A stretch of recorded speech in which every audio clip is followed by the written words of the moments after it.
В эфире телеканала «Итоги дня», в студии Надежда Саханская. Здравствуйте, и вот о чем расскажем вам сегодня.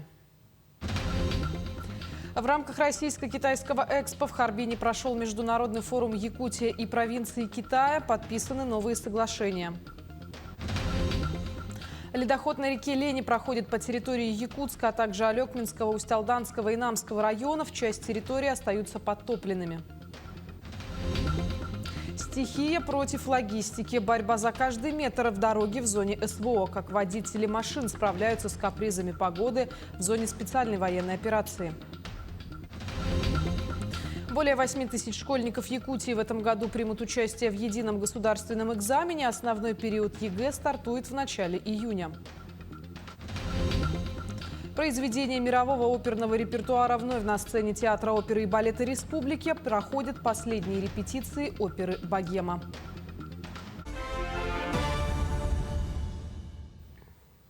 Россия и Китай уверенно развивают Дальний Восток. На 6-м заседании межправительственной комиссии в Харбине стороны подвели впечатляющие итоги. За 8 лет товарооборот регионов вырос в 2,5 раза. В фокусе обсуждения конкретные проекты: создание трансграничной инфраструктуры на острове Большой Уссурийский, развитие инновационного центра на Русском, модернизация погранпереходов и даже новый мост Жалин-Дамахе.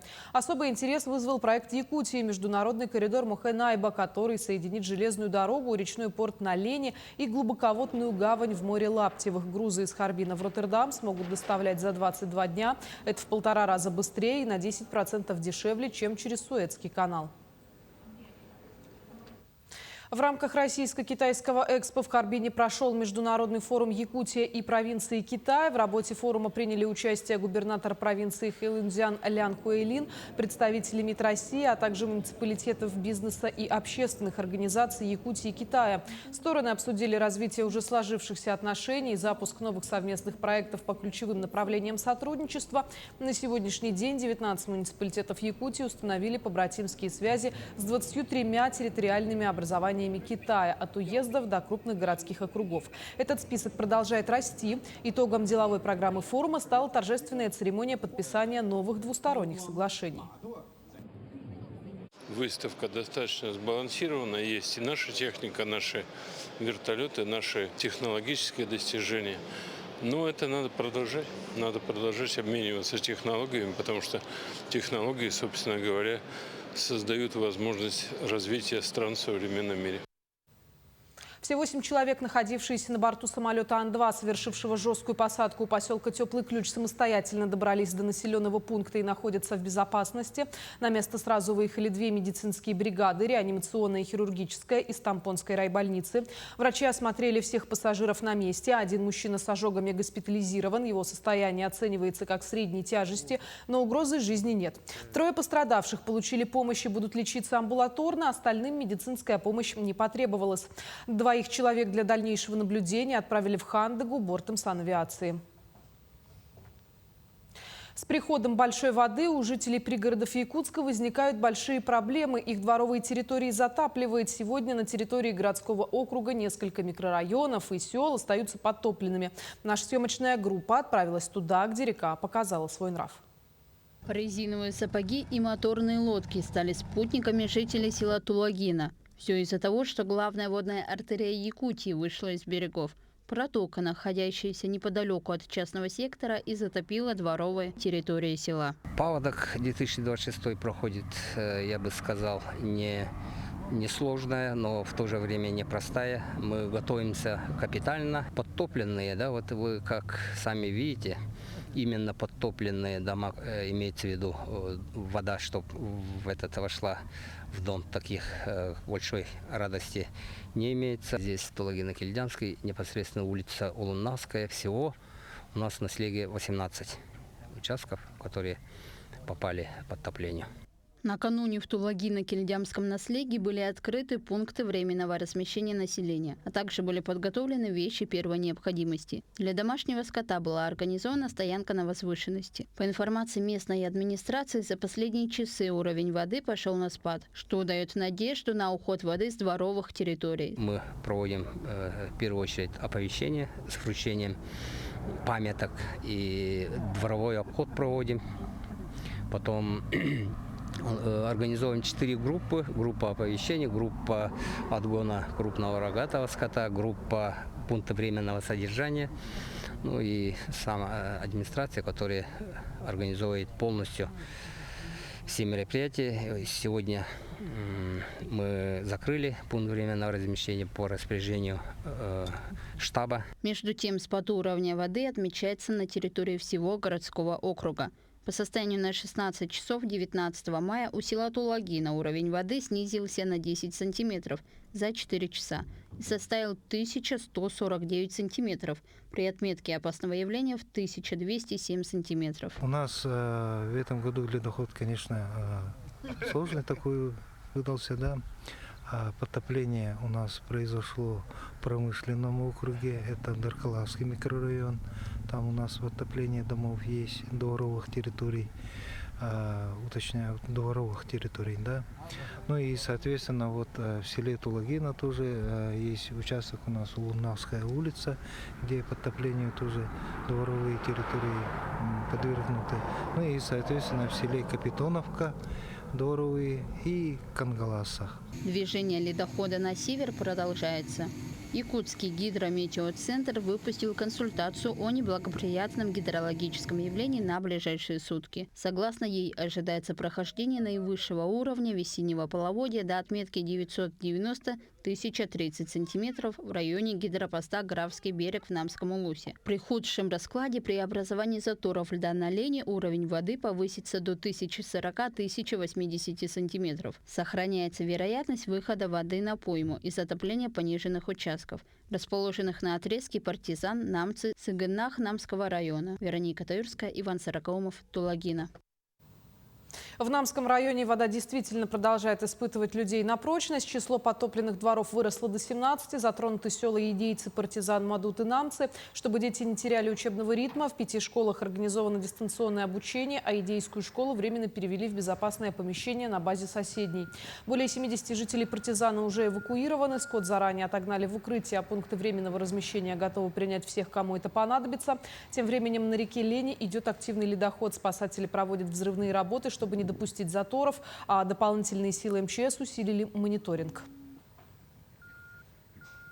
В ближайшие 2 дня заработает паромная переправа Махсагалух-Качекацы. На берегу села Качекацы уже выстроилась очередь из фур. На линии в предстоящей навигации будут работать 4 парома. Также в республике официально объявили новые цены на паромную переправу Якутск-Нижний Бестях. Госкомцен республики утвердил предельные тарифы на навигацию, и в среднем проезд для легковушек подорожает на 12%, а для грузовиков и спецтехники на 5%.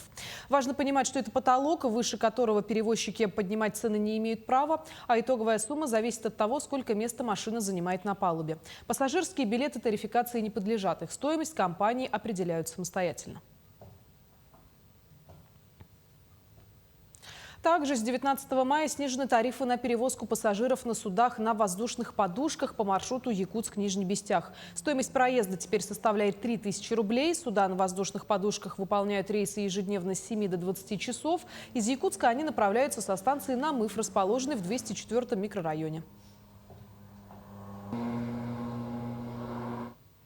Погода в зоне проведения СВО вносит свои коррективы. Зимой снег и ледяной дождь превращают дороги в сплошной каток. Весной и летом дожди размывают пути, превращая всему сплошное грязное месиво. И в таких условиях можно полагаться только на технику и людей, которые ею управляют. О машинах и их водителях на СВО расскажет наш военный корреспондент Александр Хавренко. С первых дней специальной военной операции одним из главных достижений республики считается уникальный снегоболотоход «Сокол ЕКТ». И по сей день эти вездеходы верой и правдой служат на фронтовых и прифронтовых дорогах. Техника очень хорошая. Ездим зимой и летом по грязи и по снегу.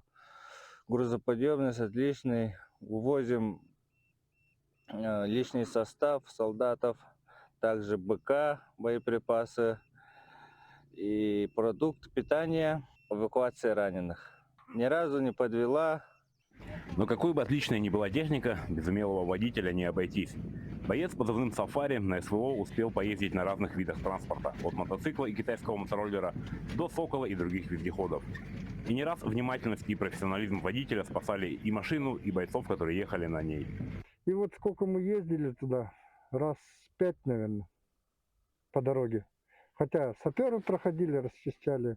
И после дождей вот нам надо было ехать, и мы выехали. И хорошо вот вояки, они, ну, когда видят что-то, втыкают палку и заматывают красным скотчем. Но и тем не менее мы увидели то, что она свежая, какая-то палка появилась на дороге. Мы остановились, посмотрели, а там противотанковая мина вылезла из грязи после дождя. Но мы вызвали саперов, привезли саперов, ну и противотанковая мина была уничтожена. Главной опасностью на фронте остаются дроны, а приоритетная цель для них – это транспорт. Водители на СВО ежедневно сталкиваются с камиками и прилагают все усилия для сохранения техники и в первую очередь личного состава. Я вожу «Сокол», каждый день на передке ездим и возим ребят на ротацию, туда-обратно возим. И возим продукты, БК, воду. Это получается каждый день у нас. И водителя заключается, что самая опасная работа у него: от камиков выбегаем, от прилетов. Ну, всякое бывает.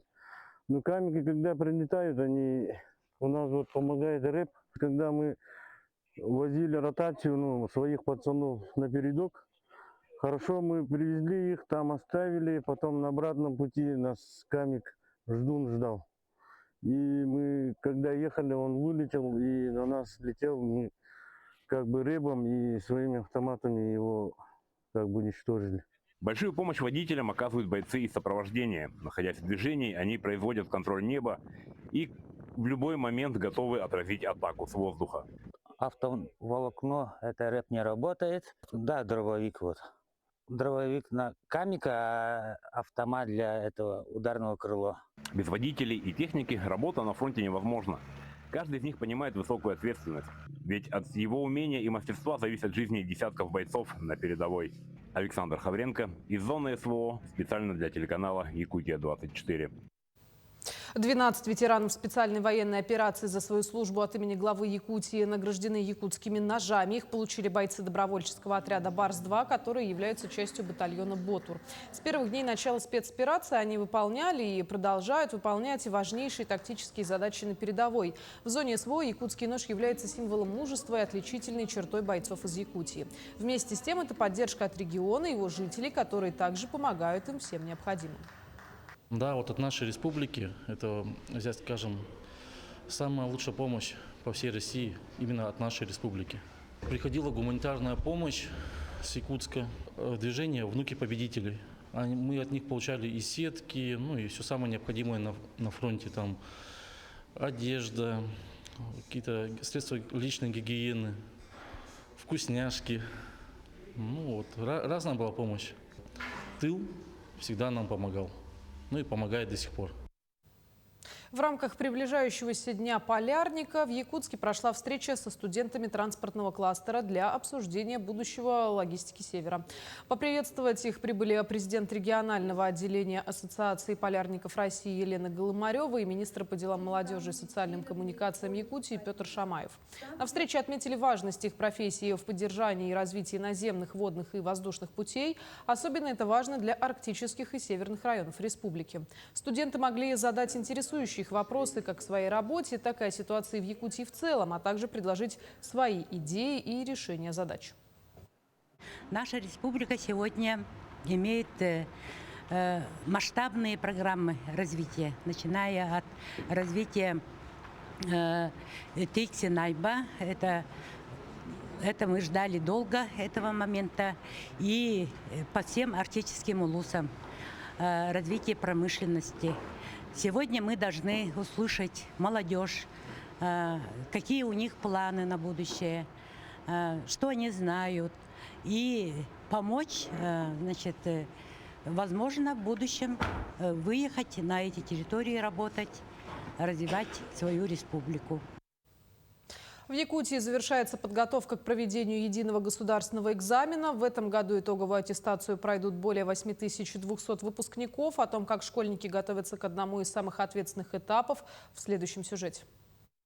До старта экзаменационной кампании остаются считанные недели. Для 11-классников Арылхана Алексеева и Давида Черникова это время особенно волнительное. Они учатся в физико-математическом классе Республиканского лицея-интерната.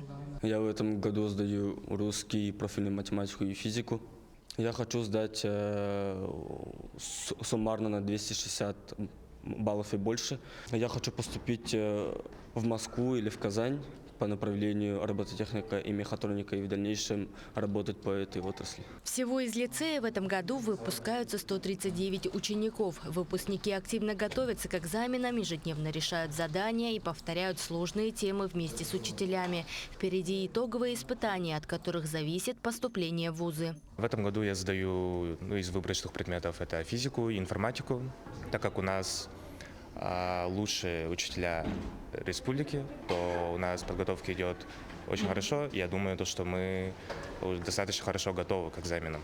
Я хочу поступить в вузы в города Москва либо Казань, но самый большой приоритет лежит в Казанском федеральном университете. В этом году в республике откроют 231 пункт проведения экзаменов. В организации примут участие более 7 тысяч специалистов, организаторы, общественные наблюдатели и технические сотрудники. В последние годы постарались закупиться хорошим оборудованием, новым, которое пока еще не изношено, и обеспечиваем работоспособность. Соответственно, у нас есть 9 аудиторий, и в каждой аудитории должен стоять как минимум принтер и компьютер, и их работоспособность должна быть просто безупречна. Самым популярным предметом по выбору остается профильная математика, следом обществознание и биология, которые будут сдавать около 1400 человек, что больше, чем в прошлом году. Информатику и физику выбрали более 2300 школьников. Экзамены начнутся в начале июня. Первыми выпускники сдадут литературу, историю и химию. 4 июня состоится экзамен по русскому языку, а 8 июня по математике. Резервные дни у нас начинаются с 19 июня и по 9 июля, 8 и 9 июля по поручению нашего президента Российской Федерации Владимира Владимировича Путина с 2024 года они начинаются 8 и 9 июля. Итоги ЕГЭ станут известны после проверки работы и обработки результатов. Выпускники, набравшие 100 баллов, получают единовременную премию главы республики в размере 100 тысяч рублей. Даяна Федорова, Екатерина Аммосова, Семен Семенов, Якутск. С 4 июня в Мирнинском районе стартует летняя кампания по организации отдыха и оздоровления школьников. В этом году планируется охватить около 4000 детей, предоставляя им возможность провести каникулы интересно и с пользой. Для этого на базе образовательных учреждений района созданы разноплановые площадки, готовые принять юных жителей. Программа летнего отдыха обещает быть насыщенной и разнообразной. Школьники смогут выбрать занятия по душе от профильных лагерей, где можно углубить знания в интересующей области, до лагерей дневного пребывания, предлагающих активные игры, экскурсии и творческие мастер-классы. Наши лагеря будут работать по направлениям, таким как оздоровительное, спортивное направление, лингвистическое, туристическое, военно-спортивное и другие направления. Всего охват наших детей количеством путевок составит 3865. Также планируется выезд на Черноморское побережье наших детей. По линии компании выйдут 120 детей, и спортивная школа вывезет 56 воспитанников на Черноморское побережье.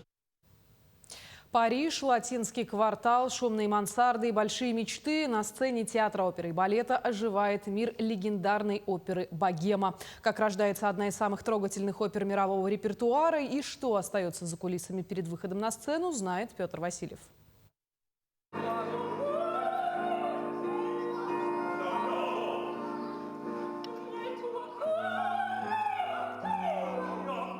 Пока зрительный зал еще пуст, на сцене уже кипит работа. Оркестр отрабатывает сложные музыкальные фрагменты. И режиссер останавливает артистов после каждой сцены. А исполнители вновь и вновь проживают историю героев легендарной оперы «Богема».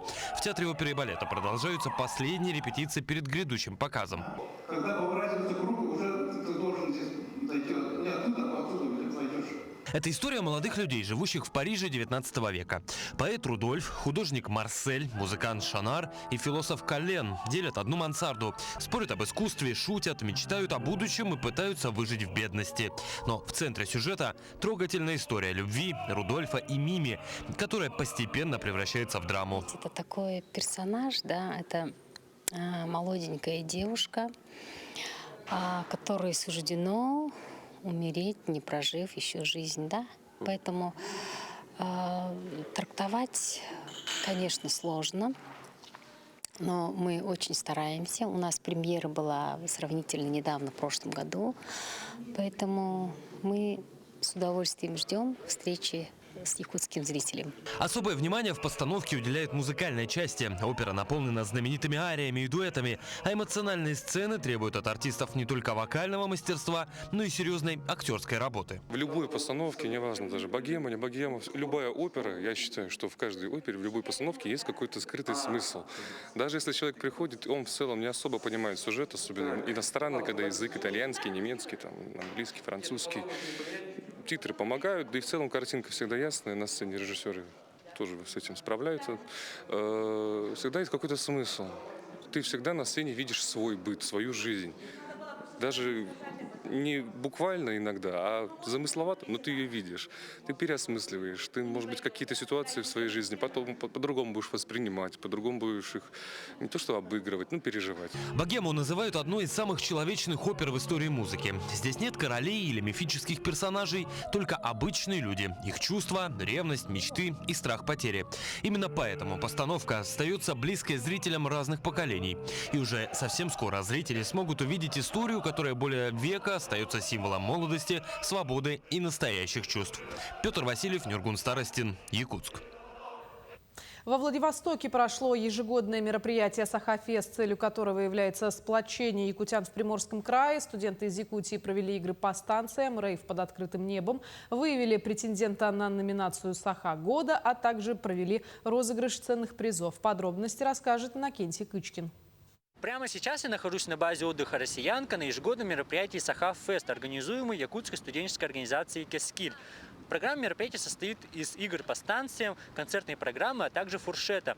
По словам организаторов, в этом году число участников достигло около 300 человек. Ежегодно в мае проходит весеннее событие «Саха-фест», где студенты проводят для команд различные игры по станциям, творческий вечер и рейв под открытым небом. На открытии от организации «Кескиль» выступил творческий коллектив, а также были вручены благодарности активистам по итогам Дня Республики Саха-Якутия во Владивостоке.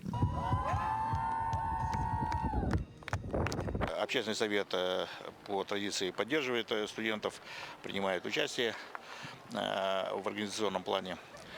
В этом году приятно было видеть, что присутствуют и представители других регионов, таких как Бурятия, Тыва, что делает более значимым данные мероприятия. И происходит такое объединение различных уже культур и национальностей, но все, которые составляют в целом нашу огромную страну. Уже традиционным стал конкурс «Саха года», где среди всех желающих жюри выбрало человека, который лучше всех показал свою творческую сторону и знания о Якутии. По словам организаторов, в этом году был побит рекорд по числу гостей. Если в прошлые года количество участников достигало порядка 100-200 человек, то в этом году на событии оказалось порядка 300 гостей. Я первый раз на этом мероприятии, очень интересно, хочется попробовать все.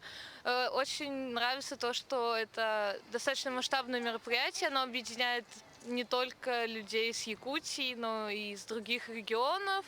Вот.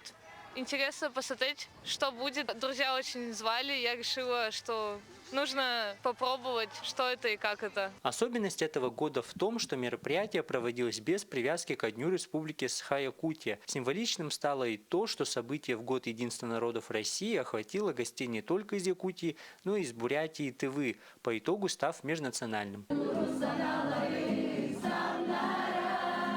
Саха-фест у нас является ежегодным мероприятием. Это мероприятие, где собираются все наши земляки, Играем игры по станциям, вечером проводим гитарный вечер, фуршет. Также с прошлого года мы проводим турнир. Это финальный этап нашего мероприятия Саха-фест, где из команды выбираются 5 самых сильных и ловких участников.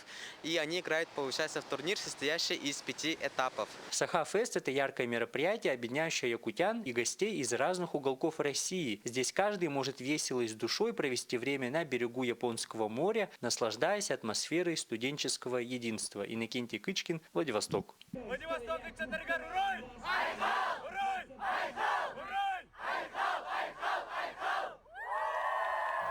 И в завершении выпуска о погоде. В Якутии на этой неделе настоящая погодная аномалия. После прохладной весны столбики термометров резко поползут вверх, и в ряде районов воздух прогреется до плюс 30. Уже со среды тепло начнет наступление с запада, а к пятнице в Вилюйском, Ленском и Алекминском районах установится по-летнему жаркая погода. В Якутске тоже будет тепло. Если 20 мая ожидается всего плюс 16, плюс 18, то к субботе уже до плюс 26. Причем потепление будет нарастать с каждым днем.